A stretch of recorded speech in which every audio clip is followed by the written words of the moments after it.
Hello everyone, welcome to Devesh classes. और आज का टॉपिक है part 3 of French revolution, the rise and fall of Napoleon Bonaparte. As I already discussed with you that till 1799 there was complete political instability in France, complete disorder in France. After the fall of Jacobin government, the power was captured by a directory. Directory was a executive body. Directory was an executive body which consisted of 5 members. इस directory में 5 members थे और इसको बनाने का मकसद ये था कि जैसे पहले फ्रांस में क्या था कि power was in the hand of one leader, तो इस बार डायरेक्टरी को बनाने का मकसद ये था कि इसमें डिसेंट्रलाइजेशन ऑफ पावर है। इसमें 5 मेंबर्स हैं जिससे डिसेंट्रलाइजेशन रहेगा, तो उससे ये अनस्टेबिलिटी है जो ख़त्म हो सकती है। लेकिन there was complete infighting among the members of the directory and the situation was the same in France, complete unrest. इसका पूरा फ़ायदा नेपोलियन ने उठाया और in 1799 he dislodge the directory. He did a coup in France. Coup means he took over power in France by force, and he declared himself as the first consul of France. Consul means top level government, but this coup was completely bloodless. उसमें कोई blood shed नहीं हुआ, so there was transfer of power without shedding a drop of blood. Now let's have a little bit introduction of Napoleon, उसका थोड़ा सा background जान लेते हैं। He was born on 15 August 1769 in the island of Corsica in the Kingdom of France. He started his career as military officer in the French army and rose to the top level very quickly and reached to the post of general in the army. Like I said, due to instability, anarchy, disorder and misrule in France, in 1799 he captured power from the directory. But in 1799 उसने अपने आप को he captured power, पर उसने अपने आप को he did not declared himself king. Till 1799 to 1804 he legally did not proclaimed himself the king of France. In 1804 he declared himself as the emperor of the France. Napoleon का जो main मकसद था वो चाहता था कि फ्रांस को बुलंदियों की ऊंचाई तक लेके जाना। वो चाहता था फ्रांस को एक बहुत ही शक्तिशाली स्टेट बनाना चाहता था वो। उसका जो मेन जो उसका जो ऑब्जेक्टिव था, मेन गोल जो उसका था वॉज ग्लोरी ऑफ फ्रांस। और फ्रांस को भी नेपोलियन जैसे एक स्ट्रॉन्ग रूलर की ज़रूरत थी, तो उसको हर जगह से सपोर्ट मिला फ्रांस में। He was supported by feudal forces, he was also supported by middle class people, क्योंकि मिडिल क्लास लोग में बहुत सारे बिजनेसमैन भी थे, बहुत सारे लिटरेट पर्सन से, हाईली एजुकेटेड पर्सन से, जो ये चाहते थे कि फ्रांस में स्टेबिलिटी आए। स्टेबिलिटी आएगी तो उससे इकोनॉमिक प्रॉस्पेरिटी होगा, ट्रेड बढ़ेगा, जिससे उनका डेवलपमेंट होगा। He was also supported by peasants, क्योंकि नेपोलियन ने पीजेंट्स को ये प्रॉमिस किया था कि वो उनको लैंड राइट्स देगा, क्योंकि पहले पुराने समय में, ओल्ड टाइम में, फ्रांस में पीजेंट्स के पास कोई भी राइट्स नहीं थे। They did not have any protection, did not have any rights over the land which they were tilling. So peasants को उसने land rights देने का वादा किया। नेपोलियन ने धीरे धीरे, he was very ambitious, और वो जैसे मैंने कहा कि फ्रांस को एक ताकतवर नेशन के रूप में डेवलप करना चाहता था। उसने आसपास के एरियाज़ को कैप्चर करना शुरू किया और एक बहुत बड़ा फ्रांस उसने बना दिया। फ्रांस के टेरिटरीज़ को उसने बहुत ज़्यादा वाइड कर दिया, बढ़ा दिया। साथ ही साथ नेपोलियन ने बहुत सारे रिफॉर्म्स भी किए इन फ्रांस।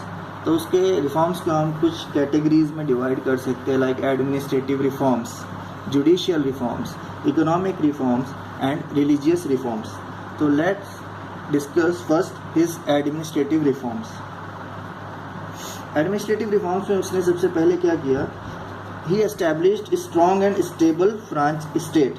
क्योंकि जो भी अभी तक फ्रांस में अनस्टेबिलिटी हो रहा था उसके कारण था कि वहाँ पे कोई सेंट्रलाइजेशन, क्योंकि फ्रांस में जो भी लॉ एंड ऑर्डर प्रॉब्लम था उसके लिए वहाँ पे एक सेंट्रलाइज्ड स्टेट का होना बहुत ज़रूरी था। इसीलिए नेपोलियन ने वहाँ पे सेंट्रलाइजेशन ऑफ एडमिनिस्ट्रेटिव पावर्स किया, एक स्ट्रॉन्ग एंड स्टेबल स्टेट की स्थापना करी। He reduced liberty to establish law and order, और वहाँ पे साथ ही साथ एक चीज़ उसने ये किया कि उसने वहाँ पे स्टेबिलिटी तो लेके आया, लेकिन थोड़ा सा उसने वहाँ पे लिबर्टी को कम कर दिया, रिड्यूस कर दिया, क्योंकि जिससे उसको लॉ एंड ऑर्डर को एस्टेब्लिश करने में हेल्प मिलेगा। और उसने वहाँ पे जो फ्रीडम ऑफ प्रेस है उसको भी ख़त्म कर दिया, बैन कर दिया। Third, he established equality in appointments. जो वहाँ पे अभी तक नेपोटिज्म की जो प्रथा थी फ्रांस में, लाइक जिसे हम बोलते हैं भाई भतीजावाद, के अपने रिलेटिव्स को ही बड़े हायर पोस्ट वगैरह देना, ये सब नेपोलियन ने वहाँ पे ख़त्म कर दिया। Recruitments were done on merits now, तो इससे फ्रांस में स्टेबिलिटी आई। नेक्स्ट हम देखते हैं उसके जुडिशियल रिफॉर्म्स। ये बहुत ही जुडिशियल रिफॉर्म्स में बहुत ही फेमस थे नेपोलियन की judicial reforms. In 1804 he brought code of civil justice. This code was also known as Napoleonic code. इसके अंदर नेपोलियन ने क्या किया कि he brought the concept of equality before law. उसने वहाँ पे रूल ऑफ लॉ एस्टैब्लिश कर दिया। He also give people the right to property. और इस कोड ने क्या किया कि जितने भी फ्यूडल सिस्टम थे उन सबको ख़त्म कर दिया, और जो पीजेंट्स थे उन्हें सर्फडम से फ्री कर दिया। सर्फडम एक तरीके से हम कह सकते हैं कि एक तरीके से जो वहाँ के जो नोबल्स थे वो लोग अपने खेतों में किसानों वगैरह से काम करवाते थे फ्री में। तो ये जो प्रथा थी सर्फडम की, एक तरीके से बॉन्डेड लेबर जिसको हम बोल सकते हैं, इसने उसको भी ख़त्म किया। नेक्स्ट हम देखते हैं इकोनॉमिक रिफॉर्म्स। इकोनॉमिक एरियाज़ में उसने क्या रिफॉर्म किए, he did nationalization of banks and established Bank of France which took, जो बाकी सभी जो वहाँ पे जो बैंकिंग सिस्टम है उनके ऊपर सुपरविज़न का काम करता था, जैसे हम कंपेयर कर सकते हैं like RBI in India. Second उसका जो इकोनॉमिक रिफॉर्म था, promotion of free trade.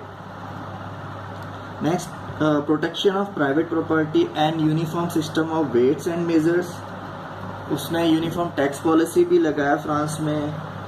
Construction of roads and bridges, improvement in transportation. तो ओवरऑल जो लड़खड़ाता हुआ फ्रांस था उसने उसको एकदम खड़ा कर दिया, उसको इतना ताकतवर बना दिया हर एरियाज़ में, चाहे वो एडमिनिस्ट्रेशन हो, चाहे वो जुडिशियल रिफॉर्म्स हो, इकोनॉमी हो उसका। और आगे हम देखते हैं कि जो उसका टेरिटरी था उसको भी बहुत एक्सपेंड कर दिया, एक मजबूत फ्रांस उसने बनाया।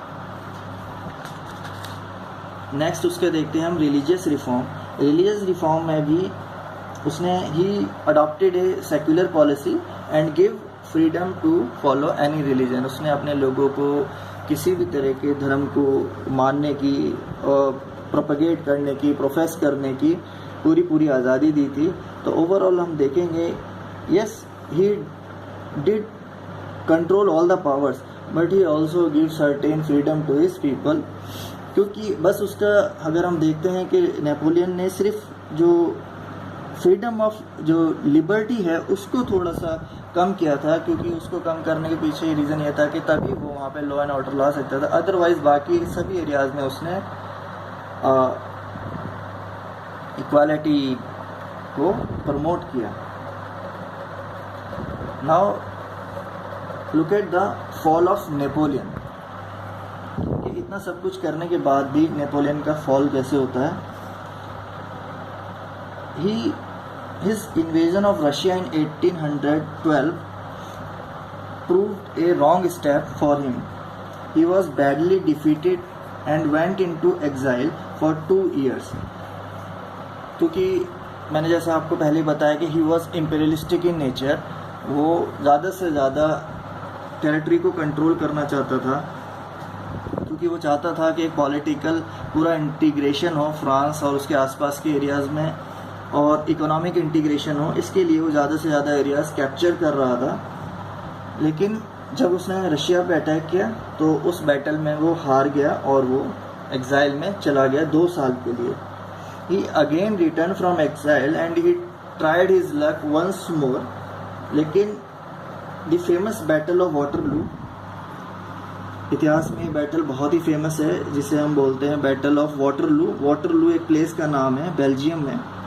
इन 1850 he again come back, but in the battle of Waterloo he was defeated by the combined forces of European alliances या European nations, and again he exiled to the island of Saint Helena, where he died in 1821 at the age of 51. So after the death of Napoleon, France again went back to their old ways, the system of monarchy, and Louis XVIII became the king of France after the death of, we can say, after the defeat of Napoleon in Battle of Waterloo, and the old monarchical system were established in France. So in next video we will see the impact of French Revolution. Till then, thank you.